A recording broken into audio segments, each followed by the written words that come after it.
बिस्मिल्लाहिर्रहमानिर्रहीम एंड अस्सलाम वालेकुम। मैं हूं मोहम्मद अरशद और आज के लेक्चर में हम डिस्कस करने जा रहे हैं फिज़िक्स एमडी कैट का टॉपिक नंबर 14 जो है इलेक्ट्रॉनिक्स का। जैसा कि स्टूडेंट आपको पता है, इस सीरीज़ के अंदर हम डिस्कस कर रहे हैं पास्ट एमडी कैट 2008 टू 2019 के एमसीक्यूज। जैसा कि मैं आपको हर वीडियोस के अंदर बता रहा हूं कि जब भी आप ये वीडियो देखें उससे पहले मेरे डिस्क्रिप्शन बॉक्स में जाकर आप इसका पीडीएफ डाउनलोड करें, फिर आप इसकी वीडियो देखें ताकि आपको इस एमसीक्यूज का सही नॉलेज हो सके। चलें जी, हम स्टार्ट करते हैं आज का फर्स्ट एमसीक्यूज। जी, हम स्टार्ट करते हैं फर्स्ट एमसीक्यूज जिसमें आपको गिवन है a negligible small current between input terminal of operational amplifier because of. Student, आपको पता है कि जो ऑपरेशनल एम्पलीफायर है उसकी जो स्पेसिफिकेशन होती है उसके इनपुट टर्मिनल के दरमियान रेजिस्टेंस वेरी हाई होती है। This is the internal resistance of the operational amplifier, this is the inverting and this is the non inverting. इसके इंटरनल स्ट्रक्चर के अंदर जो इनपुट रेजिस्टेंस होती है उसकी वैल्यू वेरी हाई होती है। जब स्टूडेंट इसकी रेजिस्टेंस वेरी हाई होगी और आइडियल केस में हम इसको इन्फिनिटी ट्रीट करते हैं, तो आइडियल केस में करंट जीरो होगा, रियल केस में करंट वेरी स्मॉल होगा। क्यों स्मॉल होता है? Due to input high resistance, so it's option is the delta. MCQ number 2 पर आते हैं। The direction of current through the load resistance of the full wave rectifier. इसका student meaning ये है कि आफ्टर फुल वेव, जब output उसकी load के अक्रॉस हमें मिलती है आफ्टर फुल रेक्टिफिकेशन, तो उसमें करंट की डायरेक्शन सेम हो जाती है क्योंकि वो डीसी होता है और बिफोर फिल्टर वो पल्सेटिंग डीसी होता है, लेकिन फिर भी उसकी जो डायरेक्शन है वो कांस्टेंट होती है, सेम होती है। एसी की डायरेक्शन चेंज होती है और इनपुट में this is the input before rectification और इसकी डायरेक्शन चेंज होती है, this is the AC. And output में स्टूडेंट ये बन जाता है डीसी, चाहे पल्सेटिंग डीसी भी हो उसकी डायरेक्शन सेम रहती है, so option is the delta. MCQ number 3 2018 का है। In case of half wave rectification the resistance of diode during a negative half cycle. तो इसमें स्टूडेंट नेगेटिव हाफ साइकिल में जब वो this is the alternating source and this is the diode half wave rectification and this is the load and this one. अब इसमें बात कर रहे हैं negative half cycle. Negative half cycle का मतलब ये होगा कि हम बात कर रहे हैं this is the positive half cycle and this is the negative half cycle. Negative half cycle के अंदर जो अल्टरनेटिंग सोर्स होता है उसका अपर एंड नेगेटिव ट्रीट करते हैं, दिस इज द पॉजिटिव, और इस केस में अपर एंड पॉजिटिव होता है, लोअर एंड नेगेटिव होता है। तो ये होगा नेगेटिव एंड ये होगा पॉजिटिव। इस केस में ये वाला डायोड रिवर्स बैस के तौर पर एक्ट करेगा। जब ये रिवर्स बैस होगा तो करंट की वैल्यू वेरी स्मॉल होगी, जो इसमें की वैल्यू होगी वेरी स्मॉल, लीकेज करंट होगा। अगर आइडियल केस हम ट्रीट करेंगे तो then current will be zero क्योंकि इसकी रेजिस्टेंस जो है वो इन्फिनाइट हो जाती है। तो हम इसमें बात कर रहे हैं कि रेजिस्टेंस की, रेजिस्टेंस जो है वेरी हाई होगी रियल केस के लिए, आइडियल केस के लिए इन्फिनिटी हो जाएगी।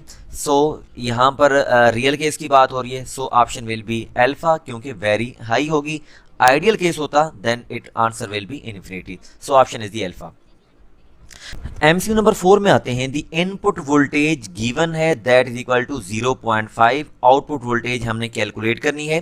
This is the R2, this is R1 and input signal is applied on the non inverting क्योंकि ये पॉजिटिव है। तो इसका स्टूडेंट मीनिंग ये होगा जो गेन का फार्मूला बनेगा in term of resistance that is equal to 1 plus R2 over R1, this is the gain for non inverting. और उसके बाद जनरल गेन का formula gain is equal to output voltage over input voltage. इसमें दोनों gain है। अब हम इस फार्मूले को आपस में कंपैरिजन फॉर्म में कैलकुलेट कर सकते हैं। R1 की वैल्यू गिवन है, R2 गिवन है, इनपुट वोल्टेज गिवन है। अगर हम इनको कंपैरिजन करेंगे VO over VN is equal to 1 plus R2 over R1। अब हमने स्टूडेंट इसमें VO को सेपरेट करना है।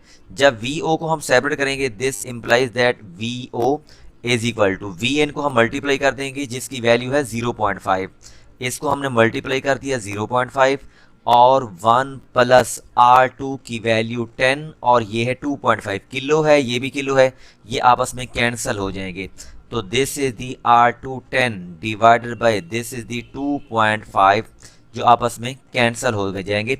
अगर हम अब इसको स्टूडेंट अगर हम इसको सिंप्लीफाई करते हैं, यहाँ पर भी किलो यहाँ पर भी किलो जो आपस में कैंसिल, इसको हम फर्दर अगर हम लिखेंगे 0.5 और ये हो जाएगा जी 1। अगर हम 10 को 2.5 से डिवाइड करेंगे तो यहाँ पर 4 आ जाएगा और उसके बाद 0.5 मल्टीप्लाइड बाय 5, तो 5 की वैल्यू स्टूडेंट हाफ हो जाएगी 0.5 से मल्टीप्लाई करने से। सो ऑप्शन विल बी 2.5, तो 2.5 will be alpha option. MCQ number 5, इसमें input signal is negative 80 milli volt is applied inverting operational amplifier की बात हो रही है। दिस इज द इन्वर्टिंग और this is the input voltage, इसको हम VI का नेम दे देंगे। और उसके बाद while the non inverting terminal is grounded, okay, the gain of operational amplifier is this one. R1 की वैल्यू गिवन है, this is the R1 and this is the R2। What will be the output voltage, इसको हम student लिखेंगे gain का formula for the inverting की बात कर रहा है क्योंकि वोल्टेज अप्लाई की गई इन्वर्टिंग के ऊपर। तो इसका इन्वर्टिंग का फार्मूला R2 ओवर R1 और general formula gain is equal to output voltage over input voltage. दोनों को अगर आपस में कंपैरिजन करेंगे क्योंकि हमने आउटपुट वोल्टेज कैलकुलेट करनी है, VO over VN is equal to negative R2 over R1। अब हम स्टूडेंट इसकी वैल्यू अगर हम पुट करते हैं, VN की वैल्यू है नेगेटिव 80, तो this will be a negative 80 milli volt is equal to VO as it. अब हम इसकी वैल्यू नेगेटिव R2 की वैल्यू यहाँ पर गिवन है, that is the 75 divided by 3। अगर हम इसको फर्दर सिंप्लीफाई करेंगे, दिस विल बी अ 25, तो VO इज इक्वल टू, इस नेगेटिव को जब शिफ्ट करेंगे नेगेटिव नेगेटिव पॉजिटिव हो जाएगा, this will be a 80 milli volt, negative negative cancel positive हो जाएगा, दैट इज इक्वल टू 25। अब 25 को स्टूडेंट अगर हम मल्टीप्लाई करेंगे तो इसकी वैल्यू यहाँ पर 80 को अगर हम मल्टीप्लाई करते हैं ये 0 आ जाएगा, 8 को मल्टीप्लाई करें 5 के साथ ये 40 आ जाएगा 4, और इसको मल्टीप्लाई करेंगे 16 और 4 ये हो जाएगा 20, और ये मिली और ये वोल्ट। अब हम स्टूडेंट इस 1000 और मिली को आपस में कैंसिल कर दे। 1000 का मतलब है 10 इज की पावर पॉजिटिव 3, मिली का मतलब है 10 इज की power negative 3। So option will be 2 और ये volt. So option is the Charlie. MCQ number 6 में आते हैं, if a signal is applied to the input terminal non inverting के ऊपर अप्लाई किया जा रहा है। सो इसका मतलब ये है कि ये operational amplifier as a non inverting है। Through a resistance this one, ये रेजिस्टेंस है स्टूडेंट R1, उसके बाद फीडबैक रेजिस्टेंस R2 होती है जिसकी वैल्यू है 10, दिस इज द R2। क्योंकि नॉन इन्वर्टिंग की बात कर रहे हैं जिसका गेन का फार्मूला होता है G is equal to 1 plus R2 over R1, 1 plus R2 की वैल्यू है स्टूडेंट यहाँ पर 10, यहाँ पर किलो लिख सकते हैं, किलो से वैसे रिप्लेस हो जाएगा, कैंसिल हो जाएगा, और ये 100 और ये किलो। अब इसको फर्दर जब हम सिंप्लीफाई करेंगे 1 प्लस इसको जब हम डिवाइड करेंगे तो ये हो जाएगा 0.1, और क्योंकि किलो से कैंसिल, सो 1.0.1 ये 1 आंसर आ जाएगा। सो option is the beta. MCQ number 7, इसमें आपको फुल वेव रेक्टिफायर जिसको ब्रिज रेक्टिफायर भी हम कहते हैं, इसमें आपको ये बताया जा रहा है कि what happen when positive cycle का स्टूडेंट मीनिंग ये होगा कि जब इसको हम कहेंगे पॉजिटिव है और ये कहेंगे नेगेटिव है, तो इसके accordingly this is the positive, this is negative. तो पॉजिटिव हाफ साइकिल की हम बात कर रहे हैं। पॉजिटिव हाफ साइकिल में करंट का फ्लो इस डायरेक्शन में होगा, ये एंड पॉजिटिव ट्रीट होगा, नेक्स्ट इस डायरेक्शन में करंट फ्लो करेगा क्योंकि ये रिवर्स बैस होगा, ये फॉरवर्ड बैस होगा। तो ये पॉइंट स्टूडेंट याद रखें, जिस वक्त ये फॉरवर्ड बैस होता है तो उस वक्त ये उसके बिल्कुल अपोजिट वाला फॉरवर्ड होता है और उस इंस्टेंट के ऊपर ये वाले रिवर्स होते हैं। उसके बाद करंट इस डायरेक्शन में फ्लो करेगा, दिस वन और दिस वन, और उसके बाद करंट इस डायरेक्शन में फ्लो करेगा और इसका ये साइकिल हो जाएगा कंप्लीट। इसका स्टूडेंट मीनिंग ये है कि इसमें आपको कहा गया कि D1 एंड D2 कंडक्ट, इसका मतलब है D2 एंड D4 कंडक्ट कर रहे हैं, कंडक्ट ये सारे कंडक्ट हैं। इसका मतलब है D3, D2 and D4, D2 and D4, तो इसका मतलब है this is the option, so option is the delta. इस इंस्टेंट के ऊपर D1 and D3 non conducting हैं, ओपन स्विच के तौर पर काम कर रहे हैं, D2 और D4 कंडक्ट कर रहे हैं, सो option is the delta. MCQ number 8 में output voltage of the rectifier is not smooth. इसमें स्टूडेंट जब हम इसको AC देते हैं, this is the alternating current, this is the alternating current. आगे हम एक सर्किट यूज करते हैं जो अल्टरनेटिंग करंट को वो पल्सेटिंग DC में कन्वर्ट कर देता है और ये सर्किट होता है रेक्टिफायर, रेक्टिफायर। अब उसके बाद दिस इज द आउटपुट जिसको हम कहते हैं पल्सेटिंग DC, पल्सेटिंग DC। ये है AC, पल्सेटिंग DC, और उसके आगे हम एक और सर्किट लगाते हैं जिसका नेम होता है फिल्टर। इसमें कैपेसिटर हम यूज करते हैं, filter. Then this will be a pure DC, इसको हम नेम देते हैं pure DC, this is the pure DC। तो इसका मतलब ये है कि स्टूडेंट वो फिल्टर सर्किट होता है जो पल्सेटिंग DC को कन्वर्ट कर देता है प्योर DC से में, सो option is the Charlie. MCQ number 10 में आते हैं, सॉरी MCQ नंबर 9 2010 का है, the net charge on the N type substance. Student जो N टाइप सब्सटेंस हो या P टाइप सब्सटेंस हो उसके ऊपर नेट चार्ज की वैल्यू 0 होती है ओवरऑल, उसमें नेगेटिव भी है पॉजिटिव भी है लेकिन नेट चार्ज की वैल्यू उसमें 0 होती है, so option is the delta. MCQ number 10 the close loop gain. जो स्टूडेंट क्लोज लूप गेन है उसकी वैल्यू डिपेंड करती है, दो लूप गेन होते हैं, एक होता है ओपन लूप गेन और एक होता है क्लोज लूप गेन। जो क्लोज लूप गेन होगा, गेन क्लोज, और एक होता है open. Close loop gain student depend करता है R1 के ऊपर और R2 के ऊपर, और ये रेजिस्टेंस होती हैं एक्सटर्नली, एक्सटर्नली। और उसके बाद जो ओपन लूप गेन होता है, गेन ओपन, ये डिपेंड करता है इंटरनल सर्किट के ऊपर, इंटरनल सर्किट के ऊपर। अब यहां पर क्लोज लूप की गेन की बात हो रही है, सो इसका मतलब है कि इंटरनल स्ट्रक्चर, इंटरनल स्ट्रक्चर इसका मतलब है ऑप्शन होगा नो, एक्सटर्नल सर्किट इसका option yes, voltage supply no, input resistance no, इसका मतलब है external conducting resistance, so option is the beta. MCQ number 11 the convert silicon crystal into P type substance. अगर P type substance में अगर हमने convert करना है तो कौन सा ग्रुप हमें इसमें ऐड करना पड़ेगा, तो इसमें स्टूडेंट हमें ऐड करना पड़ेगा ट्राइवेलेंट। अगर हमने इसको ऐड बनाना है N टाइप जिसमें इलेक्ट्रॉन ज्यादा हो तो ज्यादा इलेक्ट्रॉन वाली इंप्योरिटी पेंटावेलेंट, तो P टाइप अगर हमने बनाना है इस सिलिकॉन को या जर्मेनियम को, then we will have to add a trivalent element impurity, so option is the alpha. MCQ number 12 में हम आते हैं, इसमें आपको यह बताया गया है कि signal that is applied to the inverting, inverting के ऊपर अगर हम सिग्नल अप्लाई करेंगे, ये आपको गिवन है इन्वर्टिंग, इन्वर्टिंग के ऊपर इनपुट टर्मिनल अप्लाई करेंगे, operational amplifier is the undergoes the amplification at the output terminal phase. इसमें स्टूडेंट जब हम इन्वर्टिंग के ऊपर अप्लाई करते हैं तो उसमें फेज का जो चेंज होता है वो that is this one, this is the input, और आउटपुट सिचुएशन में ये उसका फेज एक तो एम्पलीफाई हो जाएगा और उसका फेज इन्वर्ट हो जाएगा, ये फेज इन्वर्ट हो जाएगा 180 का, सो option is the delta. MCQ number 13, इसमें आपको सर्किट गिवन है जिसमें R1 की वैल्यू गिवन है, R2 की वैल्यू गिवन है और R1 की वैल्यू मेंशन है that is equal to this one, और R2 की वैल्यू गिवन है दिस वन। अब इसमें फार्मूला हम यूज करेंगे इन्वर्टिंग का, क्योंकि ये इन्वर्टिंग है। G is equal to negative R2/R1।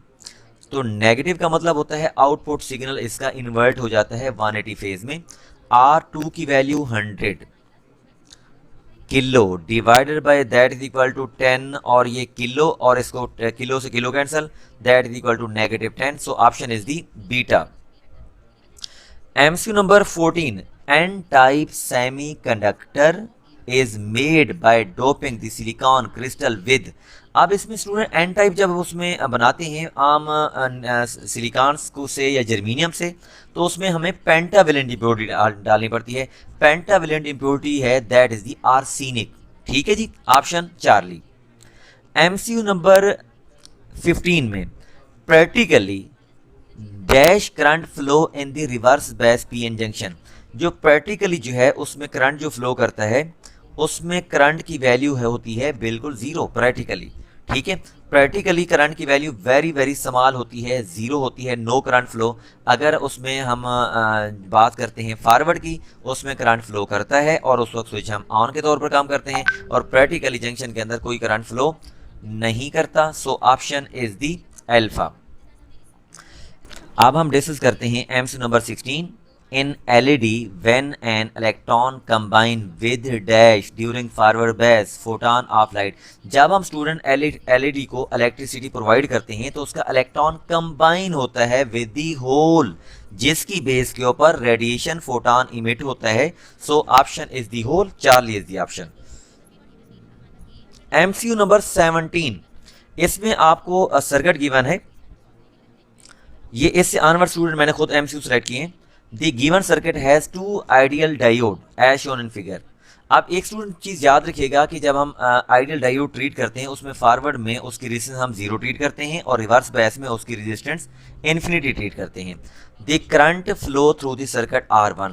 अब हम इसमें जब आपको ये गिवन किया हुआ है this is the positive, this is the negative, तो ये वाला सर्किट जो है वो रिवर्स बायस के तौर पर काम करेगा। Reverse bias, no current flow, तो करंट स्टूडेंट इसमें फ्लो करेगा इस पाथ के ऊपर, ये फॉरवर्ड होगा, इस पाथ के ऊपर करंट फ्लो करेगा। अब हम इसमें करंट की डायरेक्शन को और करंट की वैल्यू को हम कैलकुलेट कर सकते हैं by using ohm law. I is equal to V/R। Voltage की वैल्यू स्टूडेंट इसमें 10 है, this is the 10, this resistance 2, this is 2, तो दिस विल बी 4, तो 10 divided by 4, option will be 2.5। So option is the Charlie. MCQ number 18, इसमें आपको student ये given किया हुआ है कि which of the following of the diode is reverse bias. इसका स्टूडेंट कंसेप्ट आपने ये याद रखना है कि एक होता है हाई पोटेंशियल, एक होता है लो पोटेंशियल। अगर मैं आपको एग्जांपल दूं कि this is the positive 2 and this is the negative 2, तो ऑब्वियसली इसको हम कहते हैं हाई पोटेंशियल, इसको हम कहते हैं लो पोटेंशियल। अब उसके बाद ये अगर पॉजिटिव 2 है, ये अगर पॉजिटिव 4 है, तो इसका मतलब है कि इनमें से हाई पोटेंशियल कौन सा है, this is the high potential and this is the low potential. अगर मैं एक और कॉम्बिनेशन देता हूं, this is the -4 and this is दी -6, तो इनमें से high potential, this is the student high potential and this is the low potential. तो डायोड स्टूडेंट फॉरवर्ड उस वक्त होता है जब उसकी P side, this is the diode, this is the P side, this is the and side. जिस वक्त हम एंड साइड को कनेक्ट करेंगे लो पोटेंशियल के साथ और पी साइड को हम कनेक्ट करेंगे हाई पोटेंशियल के साथ, तो उस वक्त ये फॉरवर्ड होगा एंड वाइस वर्सा ये रिवर्स बायस होगा।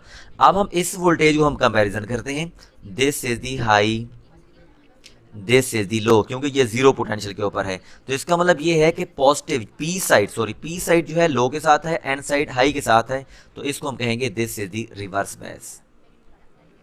This is the P side है 10 के साथ, एंड साइड है 5 के साथ, तो इसका मतलब है ये हाई और ये low, this is the forward bias. अब हम इस डायोड को देखते हैं, ये पी साइड -5 और ये -12, तो ये है स्टूडेंट हाई, ये है लो, -5 हाई, -12 लो, ये भी फॉरवर्ड बायस है, forward bias.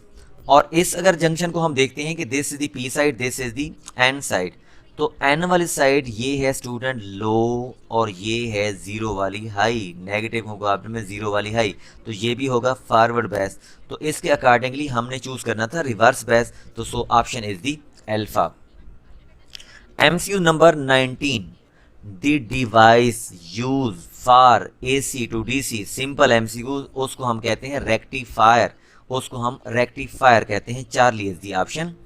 MCQs number 20, in half wave rectification diode conduct during, half wave rectification जब होती है स्टूडेंट, उसमें अगर मैं डायोड ये लगाता हूं इस तरह से, इसमें अगर this is the AC signal, this is the load resistance output, अगर मैं यहाँ पर अगेन यहाँ पर शो करता हूँ दिस इज द डायोड, इसको अगर मैंने रिवर्स लगा दिया, तो इसका स्टूडेंट मीनिंग ये होता है जो डायोड होता है ये वो एक साइकिल एक हाफ साइकिल को कंडक्ट करता है, वो पॉजिटिव भी हो सकता है नेगेटिव भी हो सकता है। इसमें ये जो कंडक्ट करेगा इस वक्त जब ये पॉजिटिव होगा ये नेगेटिव होगा, इसका मतलब है कि ये पॉजिटिव हाफ साइकिल को कंडक्ट करेगा, पॉजिटिव हाफ को कंडक्ट करेगा। अब ये जो सिचुएशन है ये एन टाइप है और ये पी टाइप है, ये पॉजिटिव होगा और ये नेगेटिव होगा और ये वाला पॉजिटिव होगा, ये नेगेटिव हाफ साइकिल को कंडक्ट करेगा। इसका मतलब ये है कि ये जरूरी नहीं है कि वो पॉजिटिव करे या नेगेटिव करे, वो डिपेंड करता है उस डायोड की लोकेशन के ऊपर, उसकी जो है वो सिचुएशन के ऊपर, उसकी डायरेक्शन क्या है। तो बेस्ट ऑप्शन बोथ को करता है, बिल्कुल नहीं। Portion of positive half cycle, बिल्कुल नहीं। Portion of negative half cycle, बिल्कुल नहीं। ये हो सकता है लेकिन जरूरी नहीं है। Best option is the one half of the input, so option is the delta. MCQ number 21, आपको स्टूडेंट एक सर्किट दिखाया गया, this is the bridge rectifier, bridge rectifier है और उसमें बताया गया in the diagram the input is across the terminal A and C के अक्रॉस अगर हम उसको इनपुट टर्मिनल देते हैं, the output across B and D के अक्रॉस अगर हम उसमें आउटपुट अगर लेंगे B के अक्रॉस एंड D के अक्रॉस, तो उसमें से क्या हमें जीरो मिलेगा? बिल्कुल नहीं। फुल वेव रेक्टिफिकेशन है। उसके बाद है जी सेम एज इनपुट, ऐसा भी नहीं होगा। हाफ वेव रेक्टिफिकेशन, ये भी नहीं होगा। तो इसका मतलब है कि इसमें फुल वेव मिलेगी क्योंकि ये ब्रिज रेक्टिफायर है जिस वक्त हम इसको आउटपुट लेंगे B और D के across. So option is the beta. MCQ number 22, in ideal crystal diode is one which behave like a perfect conductor। तो ये स्टूडेंट याद रखें, जो डायोड जब हम इसको आइडियल ट्रीट करते हैं, आइडियल केस में दिस इज द डायोड, उस वक्त हम फॉरवर्ड बेस में रेजिस्टेंस उसकी हम ट्रीट करेंगे ज़ीरो और उस वक्त हम इसको परफेक्ट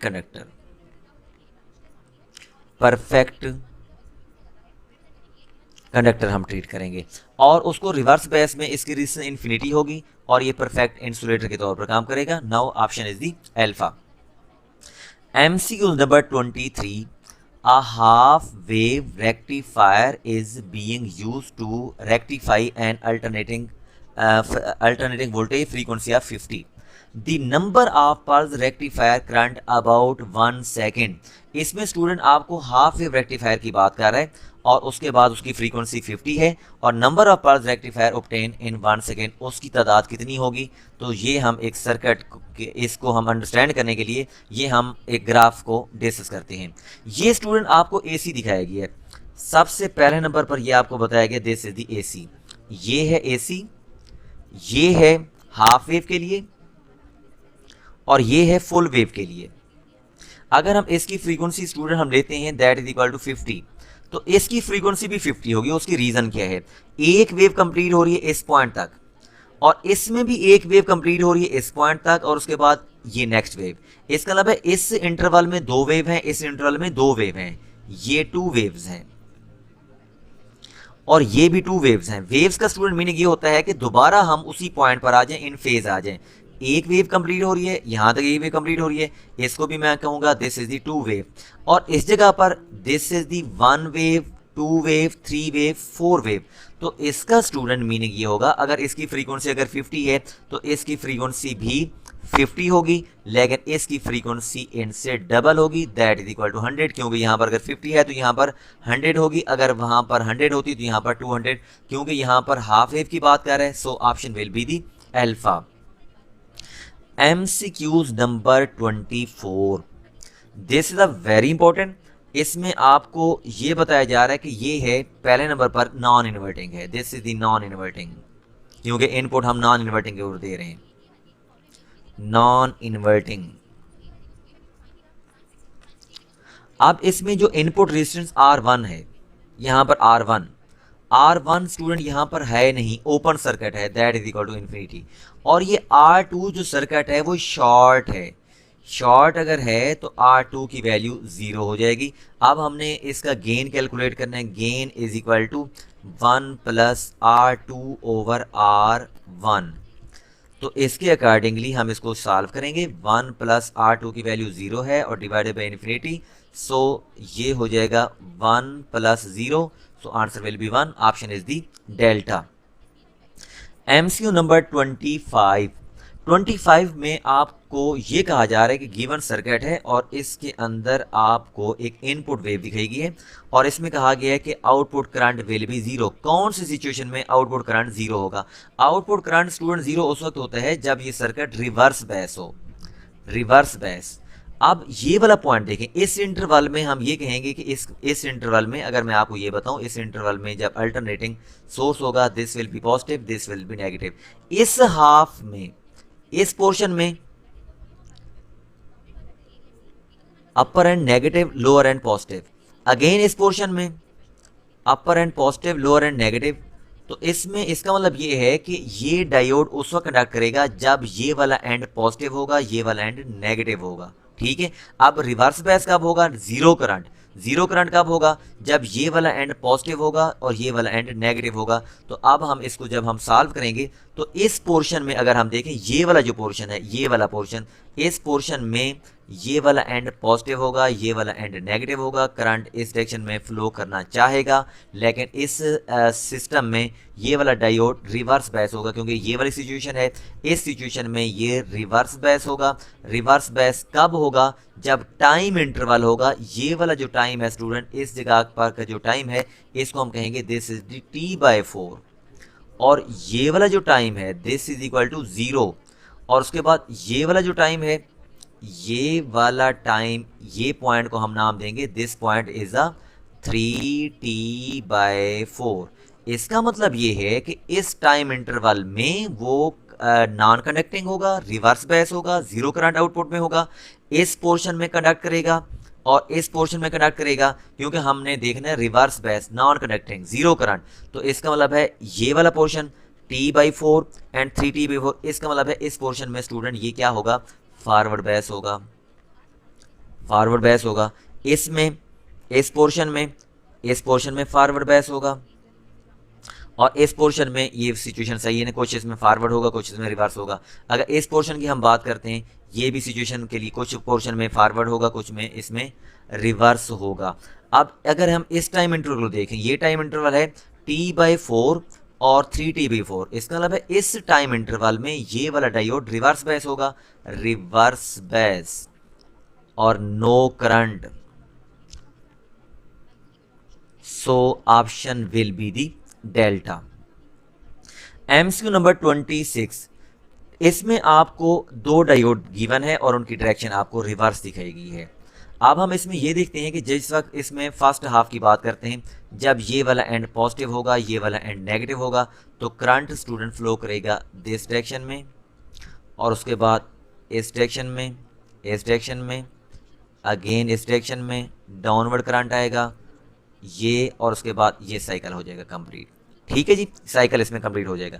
अगर हम इसमें नेगेटिव हाफ साइकिल की बात करते हैं, नेगेटिव हाफ साइकिल की अगर हम बात करते हैं, उस सिचुएशन में हम इसको चेक करते हैं, जब ये वाला एंड पॉजिटिव होगा, ये वाला एंड नेगेटिव होगा, तो तब इसमें करंट की डायरेक्शन ये हो जाएगी, और उसमें करंट की डायरेक्शन ये हो जाएगी, और उसके बाद ये हो जाएगी। अब उस वक्त ये वाला डायोड कंडक्ट करेगा और उसके बाद ये साइकिल हो जाएगा कंप्लीट। इसका मतलब ये है कि आउटपुट में एक दफ़ा क्लॉकवाइज और एक दफ़ा एंटी क्लॉकवाइज, तो हाफ वेव रेक्टिफाई हो रही है, नो, उसके बाद जीरो हो रही है, नो। फुल वेव रेक्टिफायर, इसका मतलब है फुल वेव इसमें से पास कर रही है, ये भी नो। उसके बाद अगर हम कहते हैं कि जैसा हम इसको देंगे आउटपुट में ऐसे मिलेगा, बिल्कुल जैसा हम इसको देंगे आउटपुट में वैसा मिलेगा, क्योंकि फर्स्ट हाफ भी पास कर जाएगा, सेकंड हाफ भी पास कर जाएगा। अगर हम इसको इनपुट में देते हैं इस तरह से एसी, और आउटपुट में भी हमारे पास एज इट वैसा का वैसा आएगा, क्योंकि फर्स्ट हाफ साइकिल पास करेगा जब D1 कंडक्ट कर रहा होगा, और सेकंड हाफ साइकिल पास करेगा जब D2 कंडक्ट कर रहा होगा। तो इसमें आउटपुट में हमें AC ही मिलेगा। MCQ नंबर 27, इसमें कहा गया कि direction of current in the circuit in negative half cycle. Negative half cycle का स्टूडेंट मीनिंग ये होता है कि ये वाला पोर्शन जो आपको ये छोटा सा नजर आ रहा है, इस पोर्शन में हम इसमें देखेंगे इसमें क्या सिचुएशन बनती है। ये इस सिचुएशन में ये वाला एंड पॉजिटिव होगा, ये वाला नेगेटिव होगा। नेगेटिव हाफ साइकिल की बात कर रहा है, करंट इस डायरेक्शन में फ्लो करेगा, ये वाला पॉइंट पॉजिटिव हो जाएगा। जब ये वाला पॉजिटिव होगा तो ये नॉन कंडक्टिंग होगा, ये कंडक्टिंग होगा।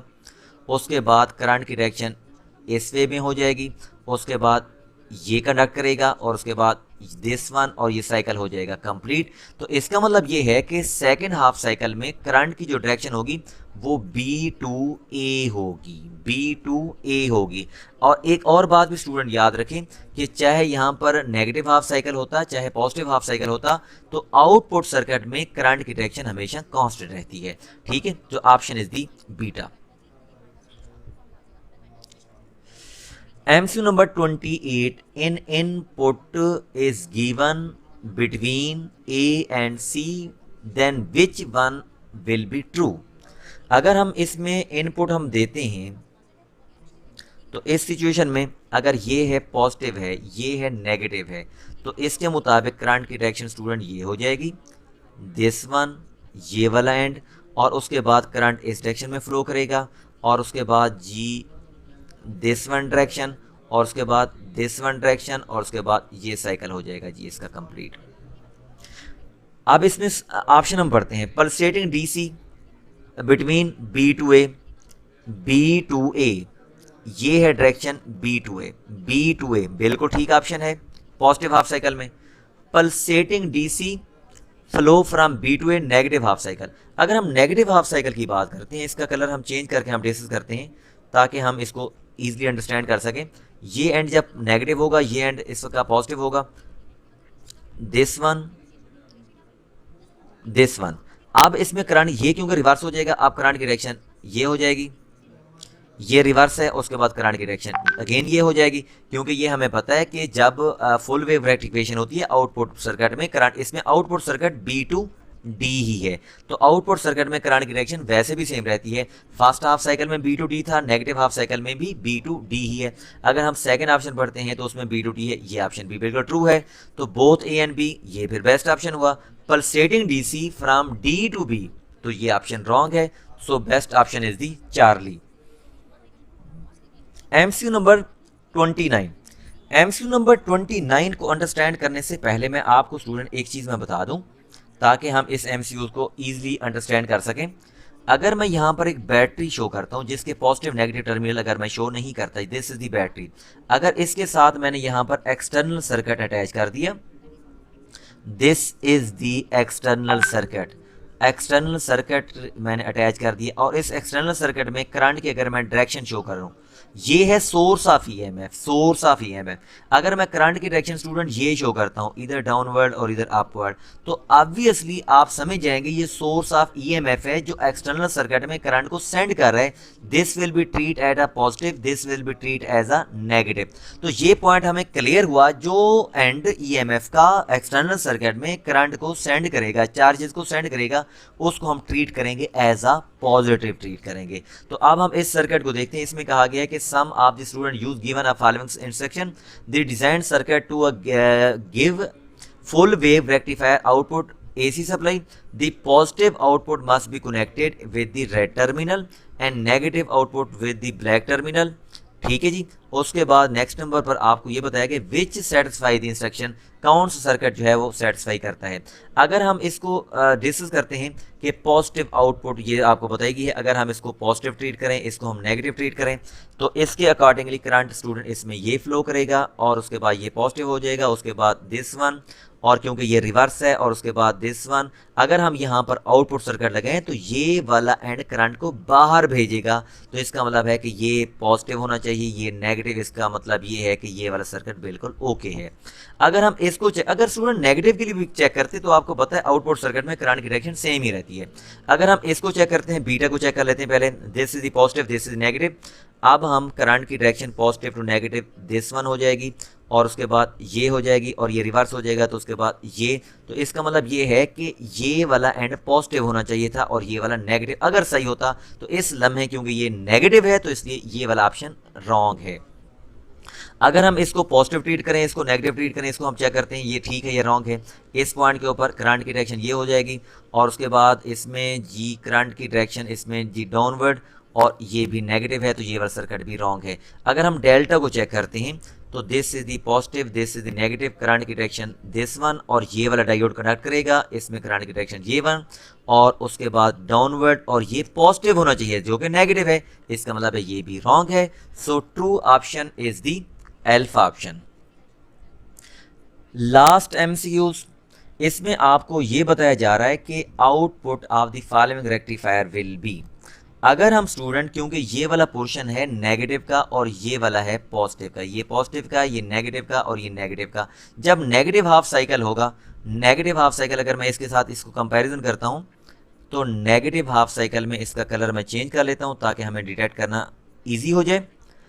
इसका मतलब है इस पोर्शन में ये ज़ीरो हो जाएगा क्योंकि नेगेटिव हाफ साइकिल में ये कनेक्ट नहीं करेगा। उसके बाद जब पॉजिटिव देंगे तो ये कनेक्ट करेगा, तो इसका मतलब है कि ये पॉजिटिव में कनेक्ट करेगा।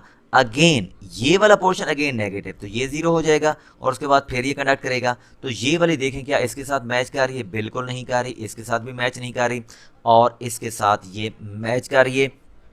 सो ऑप्शन इज दी चार्ली। ये थी स्टूडेंट हमारे आज के लेक्चर की टॉपिक नंबर 14 की डिस्कशन। इसमें आपको किसी एमसीक्यूज के अंदर कोई प्रॉब्लम है, कोई डाउट है, तो आप हमें कमेंट सेक्शन के अंदर लाजमी बता सकते हैं। Thank you very much. अल्लाह हाफिज़।